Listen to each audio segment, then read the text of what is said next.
Hello! Welcome back. మనకి shopping గాని చేయాలనిపిస్తే సమయం, సందర్భం ఏముండదు కదా!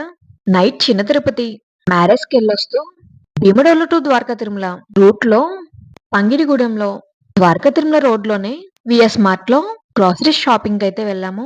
మ్యారేజ్ నుండి రిటర్న్ వచ్చేటప్పుడు ఎగ్జాక్ట్‌గా 9 అయితే అయిపోయింది. మార్ట్ కూడా క్లోజింగ్ టైమ్. ఆల్మోస్ట్ క్లోజ్ చేసేస్తున్నారు. అలా వెళ్లి ఒక 20 మినిట్స్‌లో మా షాపింగ్ అయితే కంప్లీట్ చేసుకున్నాం. మనం షాప్ చేసినప్పుడల్లా బిల్లింగ్ చేసేటప్పుడు పాయింట్స్ అనేవి యాడ్ అవుతాయి. మనకి 100 పాయింట్స్ అయితే వస్తే ఆ 100 రూపీస్‌కి ఫ్రీగా షాపింగ్ చేసుకోవచ్చు. అండ్ ఇక్కడ స్టాక్ కూడా ఎప్పుడు ఫుల్ గానే ఉంటుంది. స్నాక్ ఐటెమ్స్ కానీ, డ్రై ఫ్రూట్స్ ఫ్రెష్‌గా దొరుకుతాయండి. అండ్ వీళ్ళు school bags, steel, Tupperware, plastic, water bottles ఏంటి, ప్లాస్కోస్ ఏంటి, లంచ్ బాక్సులు కానీ, లంచ్ బ్యాగ్స్ అన్ని స్టాక్ అయితే ఉన్నాయి. నోట్ బుక్స్ కానీ స్కూల్స్ ఓపెన్ చేస్తున్నారు కదా! పిల్లలకి సంబంధించి అన్నీ తీసుకొచ్చారు. అండ్ ఈ మార్ట్‌లో వచ్చేసి స్పేస్ గాని, నీట్‌నెస్ గాని చాలా నచ్చింది. వీడియో మీకు నచ్చితే ఫాలో చేయడం మర్చిపోకండి. Thank you.